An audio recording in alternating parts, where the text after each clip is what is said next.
Islam, all praise be to Allah, and honor to the Prophet Noble Drew Ali, honor to the forerunner of the Prophet, Brother Marcus Garvey, and give honor to all past leaders of the Moorish side of America. I want to give special honor to the first appointed Supreme Grand Sheikh of the Supreme Grand Council, Brother Emiliel. Give honor to all leaders during the time of our Prophet, up to the present day. Give honor to all leaders, and we give special honor to the United Moorish side of America, the Supreme Grand Council, Supreme Grand Sheikh, Brother R. Ebersel, Supreme Grand Chairman, Brother R. Moreland, to Supreme Grand Historian, Brother D. Eddington. I want to give honor to the National Secretary of the United Moorish Science of America, Sister L. Gladnell. I want to give honor to the Security Chief, Brother K. Cunningham. I want to give honor to all whom honor is due, and I want to give an honor to each and every one of you. I have a few things that's on my mind and I'd like to share with the Moors in regards to this movement that our Prophet established founded in 1913 and the thought being completed in 1928. One of the things that's been very troubling, that over the years, Moors have seem to be still caught in the residue of generations prior to us. The Prophet Noble Drew Ali stated clearly that it would take those Moors a certain period of time to know what he had done. The 50-year period of time which our Prophet talked about is basically like 2 generations from the time of our Prophet. He said that the 3rd and 4th generation will come in knowing and seeing, and they will carry out his works. Being a part of this 3rd generation going into the 4th generation, it is incumbent upon us to have courage enough for truth. That's the first thing. And by that I mean that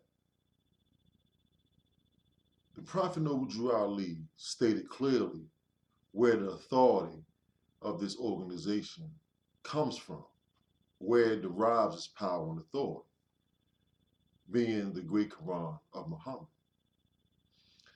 We know, as our Prophet is taught, that we have that Quran of Muhammad as the revealed word of God, of Allah.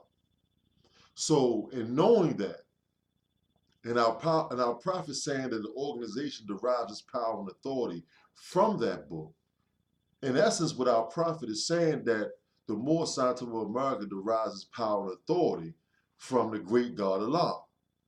So how does that work in terms of those of us in positions of leadership?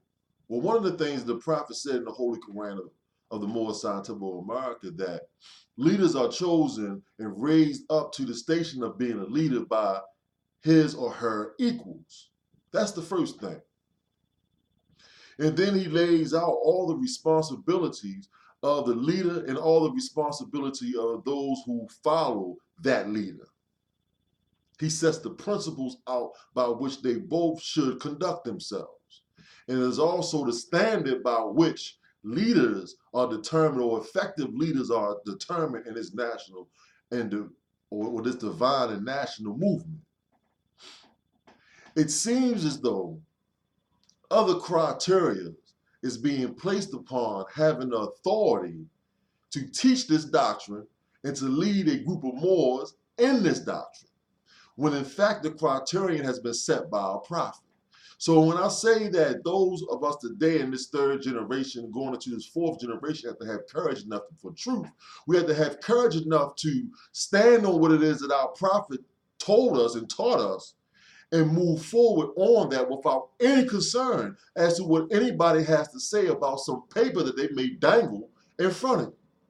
The bottom line comes down to this: are you, as a leader, following the Prophet? Are you leading and guiding that group of Moors who have raised you to sovereign power? Are you leading that group of Moors based on the principles of what our prophet brought us. That's it. That's the criteria. Not where you're at, not what pieces of paper you have, not what laws you quote. None of that substantiates you as being a true body or a true leader in this divine and national movement. None of that substantiates you as being that. We got to have courage enough for truth. We got to have courage enough for truth and pointing out along the way those who are leaders, responsible leaders. We have to protect our prophet in the temple. And when we have those among us who violate the principle and the laws of our prophet, then we must call them on it. It's simple as that. Because we're sitting on the sideline watching those drag our prophet into the mud. And enough is enough. This uniting of the Moorish Temple of America, our prophet being the founder of it, which we see as a prophetic statement, because at the time when the Holy Quran, the Moorish Temple of America, was published in 1927, there was only one temple. There were no competing factions over the name and usage of the Moorish Temple of America. Yes, the prophet had problems within the ranks, and those problems came from the leadership. But there was no challenge outside of the organization and someone else saying that they were, in fact, the real Moorish Temple of America, like we have today. So this is why we say that that verse in chapter 47, verse 12, is a prophetic statement, because the prophet foreseen what was to come. He foreseen the time that we will end right now. So how is he, being the founder of the Moorish Temple of America, or the uniting of the Moorish Temple of America? As we state in our mission statement, in line with the teachings of our prophet, that we are returning to the pristine teachings of the prophet Noble Drew Ali. It's simple as that. And that we are set in defense of the gospel. Simple as that. This is our mission. This is our calling. And this is what we're going to do. It's simple as that.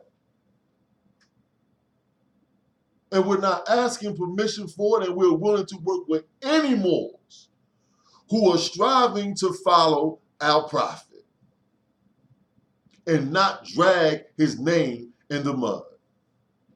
We recognize and identify that a lot of the work that was supposed to have been done in the building of this nation that our prophet established, and yes, we believe that our prophet established a new nation where there was none.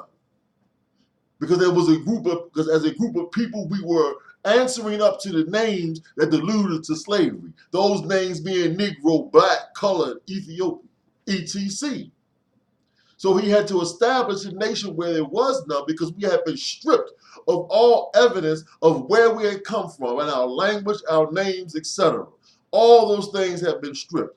We have been so far removed from our culture and customs of our ancient foreparents and where we had came from, or where we were at before the advent of chattel slavery, that the prophet had to establish a new nation descended from an old empire.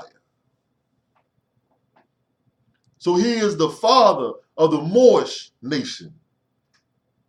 He is the first to say and call himself, being his nationality, the first to call himself Moorish American.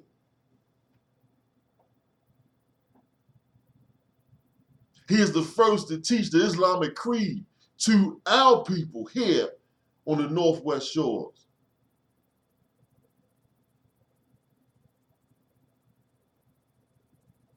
We had to have courage for truth. The Prophet's temple is not for sale. We can't sell you a way of correcting anything that you believe or should be corrected.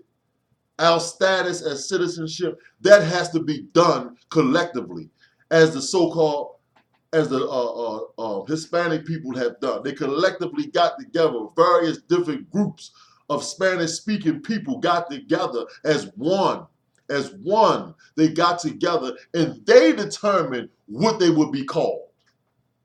And that's what we must do to change it collectively. We can't do it scattered in small groups. The United and Moorish Scientific of America here in Baltimore can't do it as a small group. We can work on it, but we need the help of all Moors who love the Prophet and the temple to come together in that effort so that we will be recognized as Moorish Americans, Asiatics, as opposed to being recognized as black people, as most of us are recognized to this day as black people.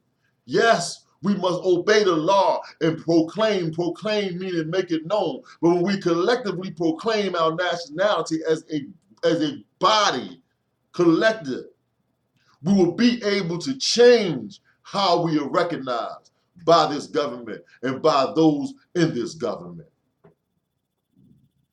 That is a collective effort. To have those ills and bays placed on our names without having to go to court and pay somebody for it. We can collectively get together by our First Amendment right, exercising our First Amendment right. Collectively, we can get that done without having to pay somebody anything. Because we had to understand that the Prophet in 1928 made the Moorish Scientific of America a religious organization. Our Prophet was a mastermind, knew exactly what it was that he was doing. And we'll say this,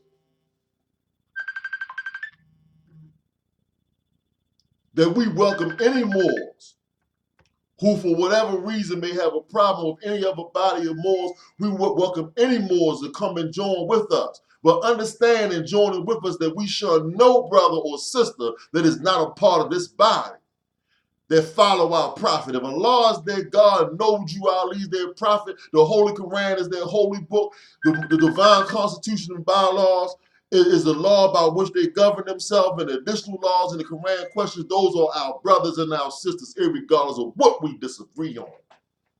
And we will find a way to work with any and every Moor that fits that criteria.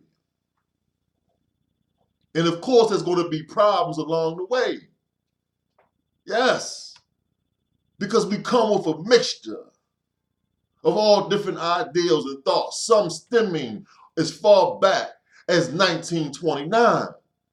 Yes, some of us are still affected by that thinking of that time in 2019. But what we're going to work on collectively is ridding ourselves of that thinking, because our principles of love, truth, peace, freedom, and justice. We're trying to free ourselves from that way of thinking and align ourselves with the thinking of our prophet. All praises be to Allah. That's what our mission is. Our Supreme Grand Sheikh gets calls from all across the country. More seem to want to come through the back door to get information. Our brother is the most giving brother I know when in terms of this information. But come on now. The leaders need to come to the table. Because if you're missing something that our brother may have, we are willing to give it. But let's do this right. Because what I'm seeing is happening is that brothers are coming through the back door, getting the information, or coming through the back door, excuse me, my phone was ringing, but brothers are coming through the back door to get the information and coming out front acting like they're the one that did the research and the work to come up with it. How that work? Like if you got the authority, as some like to claim, then how you don't have the rituals that go with having the authority? Come on, let's be real. If you can teach ministerial classes, right?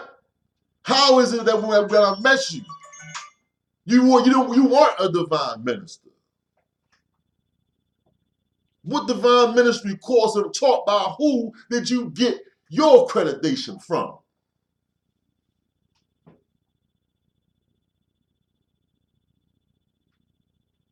Let's be real. And if your leader does not have the humility to be able to learn to do it right, you have to ask yourself some questions. With all this proclaiming to be the man or claiming to have the right way. If you got it, then what's all the backdoor calls for?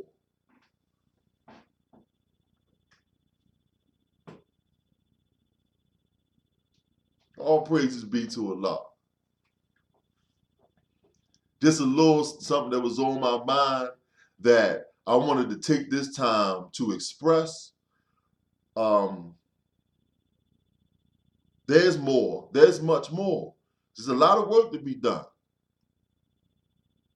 Allah willing, we were coming to Mecca in July to work with our brother Ken Bey and the Moors under his leadership, and any other Moors who venture to travel to Mecca in July. That's our brother. That's our friend. Every trip that I've made to Mecca, that brother's been my very first trip. My very first trip to Mecca, the brother was there for us. Chaperone, make sure that we were safe. That's my brother, Ken Bey.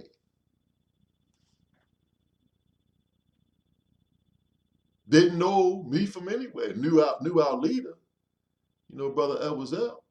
Because his name preceded himself. You know, for the rest of us, he didn't know us. So we're going to work with the brother. He wants to reestablish Chicago as the Mecca in the West. We're with that. Our prophet said that Chicago will be our new Mecca. We know that some stuff went on with the Moors in Chicago. When he prophesied of Chicago going down, he wasn't talking about the authorities or the government, not like that. It was the Moors that was against them. So I understand the work that the brother's trying to do, to stand up as our prophet stood up in our Mecca. Yeah, I understand it. And I support my brother in that. But this, like I said, there's a few things I wanted to share. I had to get off of this video and get into another call with my brothers and sisters. But I just wanted to share those things. Like I say again, you know, any Moors who are not, you know, with anyone or not, you know, don't know where to go, and, you know, like I said, you know, for whatever reasons, doesn't matter to us. You know, our door is open. You know, we're gonna teach the pristine teachings of our prophet. But in coming with us, you're gonna find out that, you know, we have a lot of brothers. You know, my brothers down in Virginia, the Allendale Elves, those are my brothers. I love them brothers. I love them brothers. Corey and Kurt, yeah, the twins. They're my brothers. Our brothers down in Virginia Beach, Kennegaw. Our brothers down in Texas, Shelby Bay, Shaw Bay. You know, our brothers up in Mecca, you know, Shaw Air, Kimru Bay, you know, as I say again, you know, Moors in general, you know, Moors under the leadership of Brother R. Jones Bay. I know Brother R. Jones Bay personally. I mean, I met, you know, been knowing Brother R. Jones Bay for a long time. Yeah, it's a long time. I have nothing against our brothers, you know. Brother Hopkins Bay, you know. A lot of Moors, you know.